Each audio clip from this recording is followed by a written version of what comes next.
मुबारक हो यार मारिया, तुमने तो कमाल कर दिया। मुझे तो यकीन था कि शीट तुम ही जीतोगी। थैंक यू सो मच यार माहिन। हमारा मेडिकल कॉलेज में ये आखिरी साल है और पता है इसके लिए मैंने बहुत मेहनत की है। बस यार दुआ करो कि आगे भी सब कुछ अच्छा ही हो। यकीनन अच्छा होगा, क्यों परेशान होती हो? तुम्हारी अम्मी तो तुम्हें इतना सपोर्ट करती हैं। यार अम्मी तो सपोर्ट करती हैं लेकिन अब्बू नहीं चाहते कि मैं डॉक्टर बनूं। लेकिन मैं तो स्पेशलाइजेशन करना चाहती हूँ, एक कामयाब डॉक्टर बनना चाहती हूँ। यार दुआ करो मेरा ख्वाब पूरा हो जाए।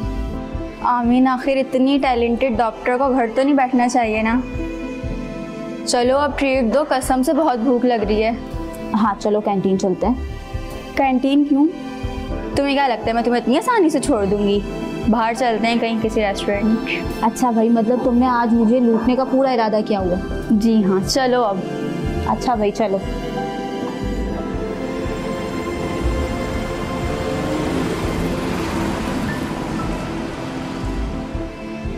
मारिया शील्ड लेकर खुशी खुशी घर आई है। इसकी चमक में उसे अपने सारे ख्वाब नजर आ रहे थे। वो सोच रही थी ये सिर्फ एक मेडल नहीं, ये मेरी मेहनत, मेरी लगन और मेरे मुस्तकबिल की अलामत है। अब कोई मुझे नहीं रोक सकता। मैं दुनिया में अपनी मेहनत का लोहा मनवाऊंगी, बड़े बड़े मंसूबे बनाऊंगी और अपने वालिदैन का नाम रोशन करूंगी।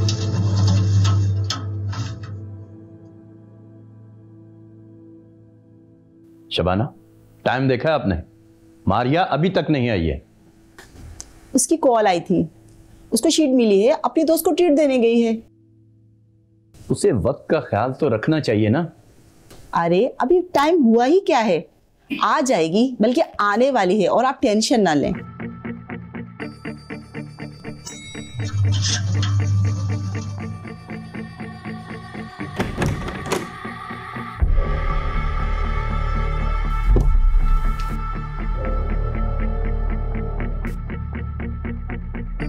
अस्सलाम वालेकुम। वालेकुम अस्सलाम। वालेकुम सलाम। मारिया बेटा इतनी देर कर? अब्बू वो माहीन ने रोक लिया था ट्रीट के लिए। मैंने उसे मना भी किया लेकिन वो मानी ही नहीं। अच्छा छोड़े, पता है अम्मी अब्बू आज ना मैंने फिर से शील्ड जीती और प्रोफेसर सर ने मेरी बहुत हौसला अफजाई भी की। माशाल्लाह माशाल्लाह। अल्लाह नजर बद से बचाए मेरी बेटी को। मुझे तो यकीन था मेरी बेटी टॉप करेगी। अब्बू आप खुश नहीं है क्या? वो तो ठीक है बेटा, अब तुम्हारी पढ़ाई मुकम्मल हो गई है। अब तुम अपना घर बसाने के बारे में सोचो। ये डिग्रियां अच्छी चीज़ है, मगर जिंदगी की असल कामयाबी ये है कि अपने घर को कैसे अच्छे तरीके से संभालना है। लेकिन अब्बू मैं कामयाब डॉक्टर बनना चाहती हूँ और लोगों की खिदमत करना चाहती हूँ। जफर आप कैसी बातें कर रहे हैं? मेरी बेटी बहुत बड़ी डॉक्टर बनेगी। आप इसे इसके ख्वाब पूरे होने दें। इसके ख्वाब तो ख्वाब ही रहेंगे। देखो बेटा, माशरे में हमारी भी कोई इज्जत है। अब तुम्हें सिर्फ समीर से शादी के बारे में सोचना चाहिए। शादी? इतनी जल्दी क्या है शादी की? हो जाएगी, आपके कहने पे मंगनी तो कर दी थी ना, शादी भी कर देंगे। जल्दी? यही तो सही वक्त है इसकी शादी का। मैं चाहता हूं कि अपनी जिंदगी में ये फर्ज पूरा करके सुबकदोश हो जाऊं। लेकिन बस मैंने कह दिया ना। मैं अभी आपा को फोन करता हूं ताकि कल आकर शादी की तारीख तय करें। जफर मेरी बात तो सुने। शबाना, अब इस मौजू पे और कोई बात नहीं होगी। ये शील्ड, ये मेरी जीत है, मेरे ख्वाबों की पहचान। मैंने कितनी मेहनत की है इसके लिए, कितनी रातें जागकर पढ़ाई की, कितने दिन अपना सब कुछ कुर्बान किया। अब जब मुझे अपने ख्वाबों को परवाज देनी है तो ये शादी का पिंजरा, क्या मेरी सारी मेहनत, सारी लगन बेमायने है? क्या एक लड़की के ख्वाबों की कोई अहमियत नहीं होती? क्या मेरी कामयाबी सिर्फ एक शोपीस है जिसे दिखाकर मुझे एक रिश्ते में बांध दिया जाएगा?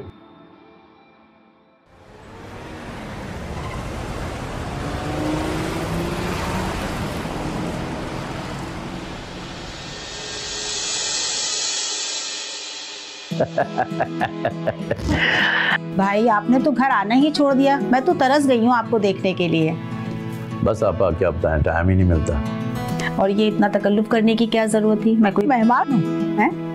अरे आप कौन सा रोज रोज आती हैं? मैं तो ये कह रही थी जफर के शुक्र है जब तुमने शादी के लिए हामी भरी ना, और तुम्हारा फोन आया, फिर माने मेरा दिल चाहने लगा कि बस पर लग जाए, मैं उड़ के आपके पास पहुंच जाऊं। अब्बा, इसमें शुक्रिया की क्या बात है। मारिया के रिश्ते को 4 साल हो गए, आपकी अमानत है, जब चाहें ले जाएं। बिल्कुल बिल्कुल भाई, मैं तो सबसे यही कहती फिरती हूँ कि हमारे समीर के लिए मारिया जैसी खूबसूरत लड़की ही जचेगी। ये तो आपकी मोहब्बत है आपा। तुम बताओ समीर, शादी के लिए कौन सी तारीख होनी चाहिए? अम्मू, आपने इस बारे में मारिया की राय ली है? समीर, हमारे खानदान में बेटियों से पूछा नहीं जाता, हुक्म दिया जाता है। समीर, तुम भी ना क्या बातें लेकर बैठ गए हो? ये बड़ों के काम है, उन्हें करने दो, हम सब संभाल लेंगे। वैसे मारिया है कहाँ? वो अपने कमरे में। कमरे में क्या कर रही है? बुलाओ ना उसे। अरे नहीं, रहने दो, अब वो हमारे घर की बेटी है, मैं खुद जाके मिल लेती हूँ। चले ठीक है, आप आती हूँ मैं मिलके। और भाई तुम बताओ समीर, तुम्हारा काम हम कैसा चल रहा है? सब ठीक है ना? कोर्स कंप्लीट हो गया? बहुत अच्छा चल रहा है, सब ठीक है और जॉब भी अच्छी जा रही।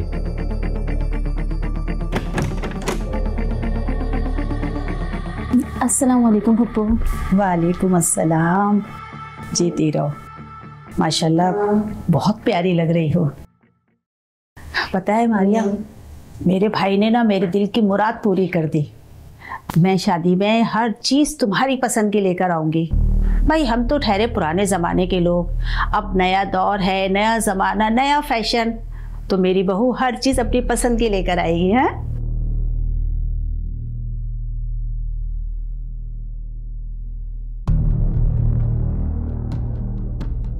जब लड़की अपनी तालीम की वजह से या अपनी करियर की एडवांसमेंट की वजह से उसने मुख्तलिफ़ किस्म के कामयाबियाँ हासिल कर ली होती हैं, और वो फिर जब वो बर्तरी एक मर्द के सामने आती है तो वो डेफिनेटली तौर पे मर्द को ऐसा महसूस होता है कि वो किसी हद तक वो उससे कमज़ोर हो गया।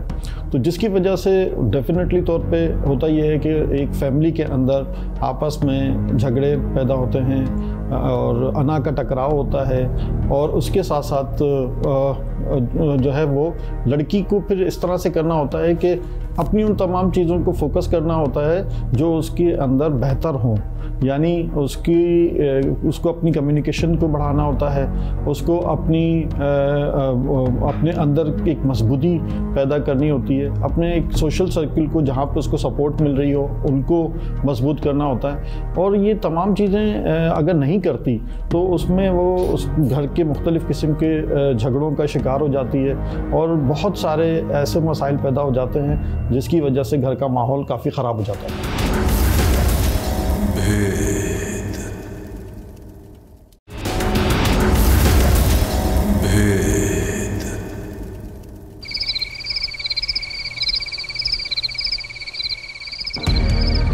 अम्मी, ये क्या किया है आप लोगों ने? क्या आप लोग नहीं जानते कि मैं भी आगे और पढ़ना चाहती हूँ?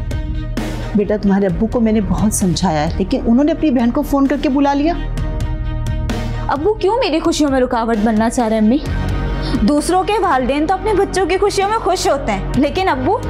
बेटा, तुम्हारे अब्बू भी बहुत खुश हैं, लेकिन खानदान वालों की बातें। अब यहाँ पर लड़कों की पढ़ाई को अहमियत दी जाती है और लड़के को घर में सजा लिया जाता है। अम्मी, खानदान वाले हमारा घर चलाते हैं क्या, जब वो उनकी बातों का इतना प्रेशर ले रहे हैं? समीर डॉक्टर है बेटा, मुझे लगता है शादी के बाद वो तुम्हें पढ़ने की इजाजत देगा। लगता है?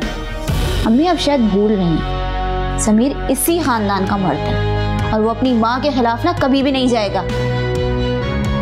इतने शक शुबहात में नहीं जाओ, मुझे लगता है आगे सब ठीक हो जाएगा बेटा। मुझे खुद ही समीर से बात करनी पड़ेगी।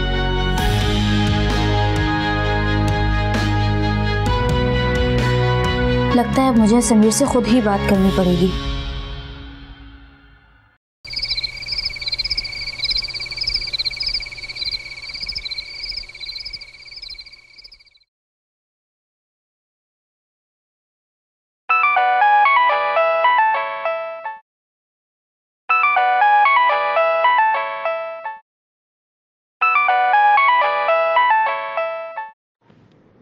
हेलो। ये क्या किया है आपने? आप तो जानते थे ना मेरे ख्वाब क्या हैं, और मैंने तो आपको इस खानदान के मर्दों से अलग समझा था, लेकिन आप भी वही निकले ना। देखो मारिया, अब तुम ज्यादती कर रही हो। हमें मामू ने बुलाया था और मैंने तो मामू से कहा भी था कि पहले तुम्हारी रजामंदी लें, पर वो कहने लगे कि हमारे यहाँ लड़कियों से पूछा नहीं जाता बल्कि उन्हें हुक्म दिया जाता है। उन्होंने कहा और आपने सब मान भी लिया। देखो मारिया, तुमसे शादी करना मेरी सबसे बड़ी ख्वाहिश है और मैं चाहता हूँ कि पहले तुम्हारी रजामंदी शामिल हो। मैं अपनी बात आपको बल्कि सबको बता चुकी हूँ। आप अगर मेरे साथ खड़े नहीं हो सकते ना, तो प्लीज मेरे मुखालिफ भी खड़े ना हो। अच्छा ठीक है, कल हम तुम्हारी तरफ आते हैं, तुम खुद ही अम्मी से बात कर लेना।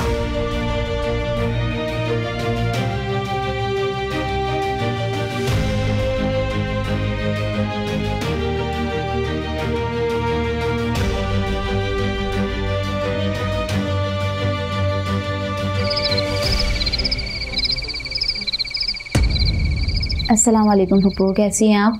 वालेकुम अस्सलाम, मैं ठीक हूँ। मारिया, मैं तुमसे एक ज़रूरी बात करने के लिए तुम्हारे कमरे में आई हूँ। जी जी पप्पू बोलें। तुम बहुत अच्छी लड़की हो, समीर की और मेरी पसंद भी हो, और तुमने जो मेडिकल की डिग्री ली है ना, ये खूबसूरत स्टेटस संबल है, एक अच्छे रिश्ते के लिए मुफीद है, माँ बाप का फ़ख्र, ससुराल वालों का फ़ख्र। जी पप्पू शुक्रिया, मैंने इस डिग्री के लिए बहुत मेहनत की है और मैं एक कामयाब डॉक्टर भी इसीलिए बनना चाहती हूँ। हाँ हाँ, वो मैं जानती हूँ, मगर तुम ये जानती हो कि शादी के बाद लड़की का क्या काम होता है? शौहर के अतात गुजार होना, बच्चों की अच्छी परवरिश करना, घर को संभालना, और समीर को भी एक ऐसी ही लड़की चाहिए जो अच्छी बीवी और अच्छी माँ बन सके, घर को संभाल सके। इस बात का क्या मतलब है पप्पू? अरे बेटा, इस बात का मतलब ये है कि अब आगे तालीम पढ़ने का जो शौक़ है ना तुम्हें, उस ख्वाब को तुम छोड़ दो और हमारी बहू बनो, घर को संभालो। क्योंकि अब मेरी बूढ़ी हड्डियों पे इतनी जान नहीं है बेटा। लेकिन पप्पू, मैंने इन सब चीज़ों के लिए तो इतनी मेहनत करके डिग्री हासिल नहीं की। मैं एक कामयाब डॉक्टर बनना चाहती हूँ ताकि जो हमारी सोसाइटी में डॉक्टर्स को लेके एक बुरा इम्पैक्ट है, मैं उसे क्लियर कर सकूँ और अपना क्लिनिक खोल सकूँ। इसीलिए तो मैं कह रही हूँ कि अभी भी वक्त है। मुझसे वादा करो कि तुम अस्पताल में काम नहीं करोगी, बल्कि घर को संभालोगी, शौहर की अतात गुजार बीवी बनोगी, बच्चों की अच्छी परवरिश करोगी, उनको अच्छी तालीम दोगी। वादा करो मुझसे बेटा, मेरा कहना मानोगी? मैं जानती थी कि मेरी भतीजी मेरा मान ज़रूर रखेगी।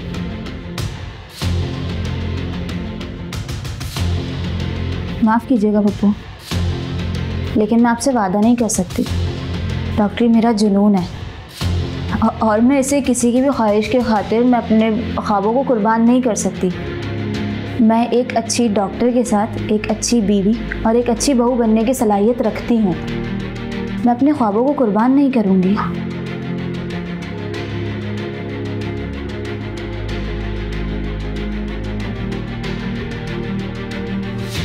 लगता है पुप्पो भतीजी में लंबी बातें हो रही हैं। जफर, तुम्हारी बेटी तुम्हारे काबू में नहीं है। क्या हो गया आपा? बैठे तो सही। नहीं बैठना मुझे। उसने कैसे तुम्हारी इजाजत के बगैर रिश्ते से इनकार कर दिया? मैंने तुम्हें पहले ही कहा था कि उसको इतना मत पढ़ाओ। निकल गए ना पर तुम्हारी बेटी के। आपा, मैं आपसे बहुत शर्मिंदा हूँ। शर्मिंदा हूँ? और खानदान में जो हमारी रुसवाई होगी, जो दाग लगेगा, उसे कौन धोएगा? मुझे तो लगता है कि तुम्हारी बेटी किसी और को पसंद करती है और किसी और से शादी करना चाहती है। नहीं आपा, ऐसी बात नहीं है। अगर उसको इस रिश्ते से इनकार था तो तुमने हमें जलील करने के लिए घर में क्यों बुलाया? आपा, ये बात नहीं है। ऐसी ही बात है। तुम्हारी बेटी को अपनी शादी से ज्यादा अपने कैरियर की पड़ी हुई है। अम्मी, चलो समीर। मुझे लगता है हमें उसकी ख्वाहिशात का एहतराम करना चाहिए। तू पागल तो नहीं हो गया? सुना नहीं तूने कि मैं क्या कह रही हूँ? चलो यहाँ से। और वैसे भी ना, गैरों के घरों में इतनी देर तक नहीं रुका जाता है। गैरों के? हाँ, गैर। और भाई सुन लो, ये रिश्ता मैंने हमेशा के लिए खत्म कर दिया है। चल। आपा, मेरी बात तो सुन। अम्मी, मामू, अम्मी, समीर,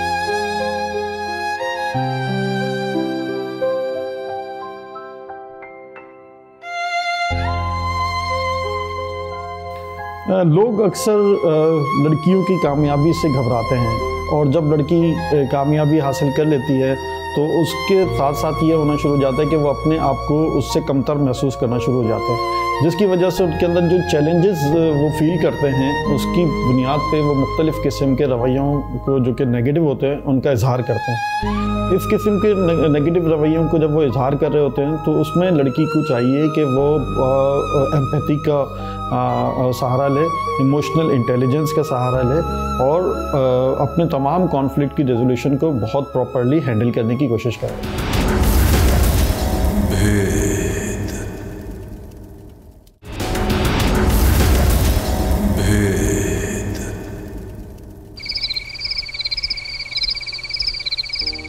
ये तरबियत की है तुमने अपनी बेटी की? नाराज होकर गई हैं आपा।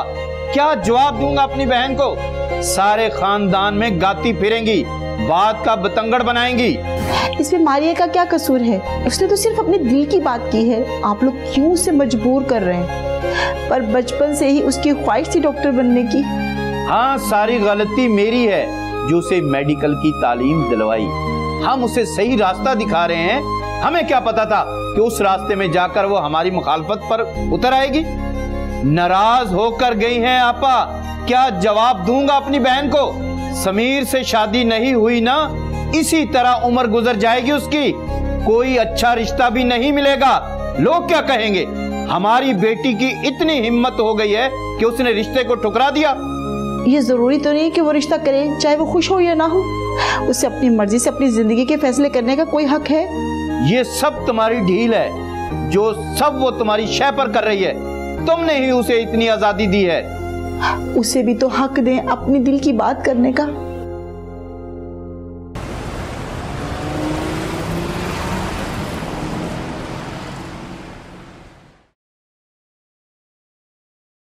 मारिया। जी अबू। बैठो बेटा।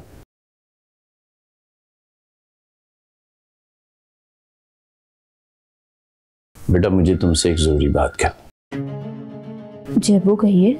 बेटा मेरी बात को गौर से सुनो, मैं ये सब कुछ तुम्हारे भले के लिए कह रहा हूं। बेटा मेरी बहन की मजबूरी को समझो। वो अब उम्र के उस हिस्से में है, वो चाहती है कि कोई घर संभालने वाली आए ताकि उसको भी सुकून मिले। लेकिन अबू पप्पू नहीं चाहती कि मैं शादी के बाद काम करूं, और आप जानते हैं कि मैंने कितनी मेहनत से ये डिग्री हासिल की है। तो क्या हुआ बेटा, शादी के बाद बहुत सी औरतें काम नहीं करती। बेटा घर को संभालना भी तो सबसे बड़ा काम है। जी अबू, लेकिन मैंने घर के कामों से तो मना नहीं किया, मैं वो भी करूंगी, लेकिन मैं अपनी एजुकेशन तो वेस्ट नहीं कर सकती ना। बेटा लोग क्या कहेंगे? बरादरी में कोई हमारे मुंह की तरफ भी नहीं देखेगा।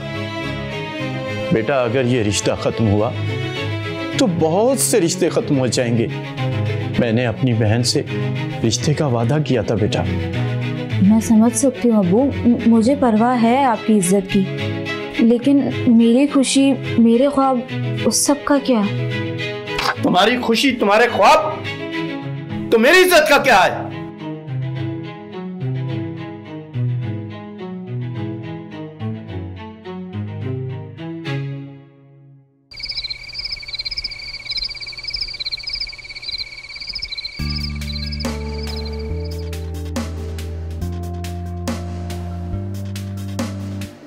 आखिरकार ये वही जिंदगी है जिसका मैंने हमेशा से ख्वाब देखा था।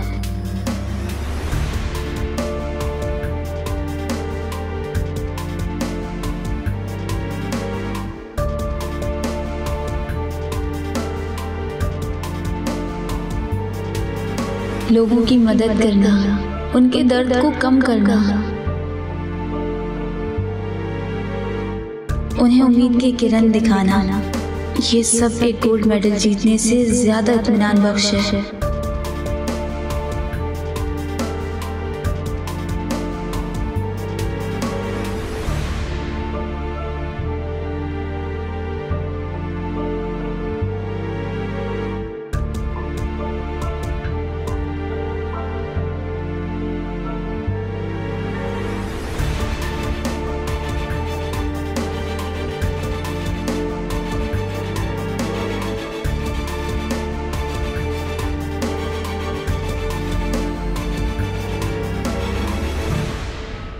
अस्सलाम वालेकुम डॉक्टर मारिया, क्या हाल है भाई?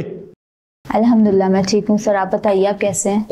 मैं ठीक हूँ अल्हम्दुलिल्लाह। डॉक्टर मारिया, आपकी लगन काबिले तारीफ है, आपने खुद को साबित कर दिया है। थैंक यू सर, मैं बस अपना बेस्ट देना चाहती हूँ।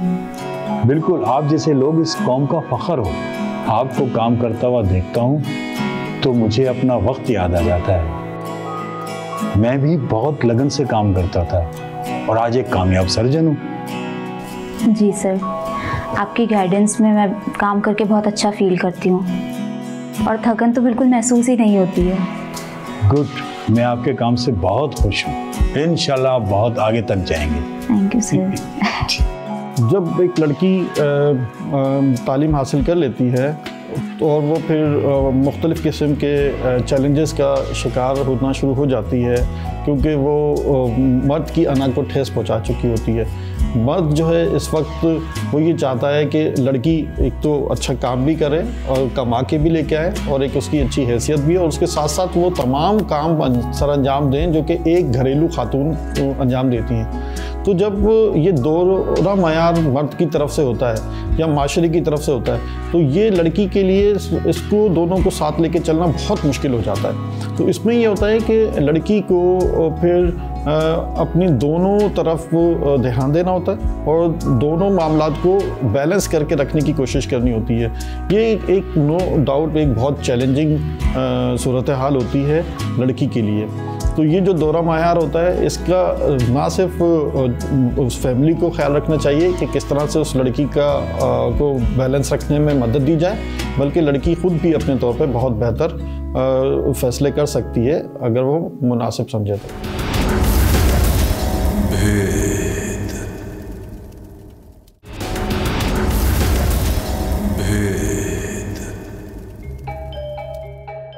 और मारिया, यहाँ काम करके कैसा लग रहा है तुम्हें? मज़ा आ रहा है? हाँ, काफ़ी अच्छा लग रहा है और काफ़ी मज़ा भी आ रहा है यहाँ काम करके। गुड। यहाँ का स्टाफ काफ़ी तारीफ़ें करता है तुम्हारे काम की। तुम बहुत अच्छा काम कर रही हो। मैं तो बस कोशिश कर रही हूँ। मुझे याद है तुमने कहा था कि डॉक्टर बनना तुम्हारा जुनून है, और मैंने देख भी लिया। तुम्हारा फैसला बिल्कुल सही था। ये आप कह रहे हैं? हाँ, जाहिर है इतना अच्छा काम कर रही हो और तुम अपने काम से खुश भी हो। मुझे मालूम नहीं था तुम इतनी बाहिम्मत लड़की होगी। Keep it up. Thank you Sameer. Maria ji, मैं तुम्हारा इंतज़ार करूँगा।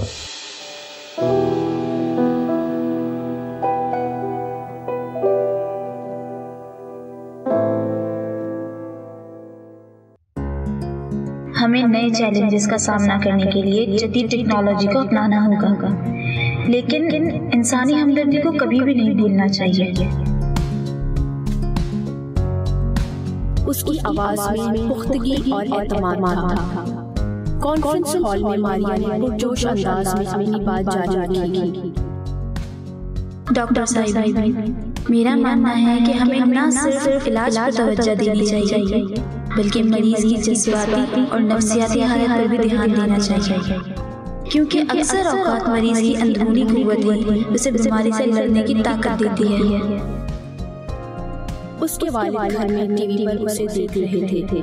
उनके चेहरे पर एक अजीब सा सुकून था। मैंने क्या सोचा था और खुदा ने क्या दिखाया। मेरी बेटी आज हजारों लड़कियों की एक मिसाल बन गई है। काश मैं पहले ही उसके ख्वाबों को समझ पाता। उनकी आंखों में नदामत के आंसू छलक उठे, लेकिन आज ये आंसू फख्र और मुसर्रत के थे। उसकी आवाज में पुख्तगी और एतमाद था।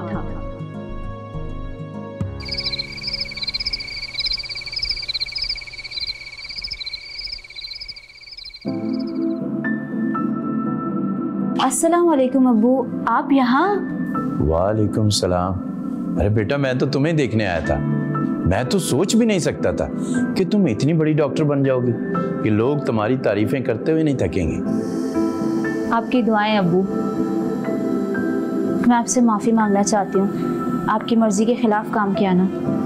नहीं बेटा, शर्मिंदा तो मुझे होना चाहिए था कि मैंने तुम्हें नेकी के काम से रोका, मगर मुझे फख्र है कि तुम मेरी बेटी हो। आज अब्बू मैं बहुत ज़्यादा खुश हूँ, क्योंकि आज मेरी खुशियों में आप भी शामिल हैं। मेरी इस खुशी में सिर्फ एक दुख शामिल था, आपकी नाराज़गी का, और आज वो भी ख़त्म हो गया। अरे नहीं मेरे बेटे, इस बात सिर्फ मामू को ही नहीं, मुझे भी तुम पर बहुत फख्र है। औरत अगर कुछ भी करना चाहे ना, तो इतनी हिम्मत होती है कि दुनिया का कोई भी काम उसके लिए मुश्किल नहीं होता। सही कह रहे हो। ठीक है बेटा, तुम दोनों बातें करो, मैं चलता हूँ।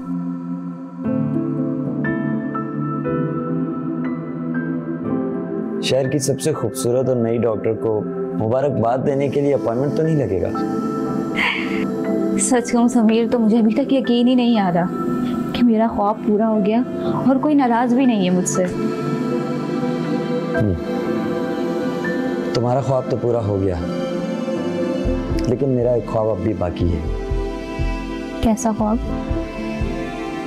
ये कि मैं अपनी सारी जिंदगी उस लड़की के नाम कर दूं जो दूसरों के दर्द का मसीहा बने। मारिया, तुमने ये सफेद कोट पहन ही लिया और यही तुम्हारी पहचान है, लेकिन मैं चाहता हूं कि जब तुम सारा दिन थक हार के घर लौटो ना, तो वो घर मेरा हो। सच कहूँ समीर, तो मैंने कभी आपके सिवा किसी और को चाहा ही नहीं। कॉफी पे चलें?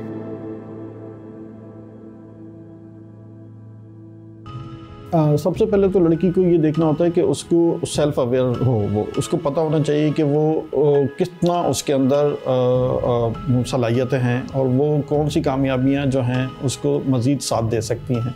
मिसाल के तौर पे वो अच्छा कमाने लगी है, उसको एक स्टेटस मिल गया, उसके साथ साथ उसके अंदर इमोशनल कंट्रोल होना चाहिए। तो इमोशनल इंटेलिजेंस के मुख्तलिफ तरीके होते हैं जिसको सीखा जा सकता है। इसी तरह स्ट्रेस मैनेजमेंट की कुछ टेक्निक्स होती हैं जो कि हमें उस बच्ची को सिखानी चाहिए और वो बच्ची उसका मुजाहरा कर सकती है।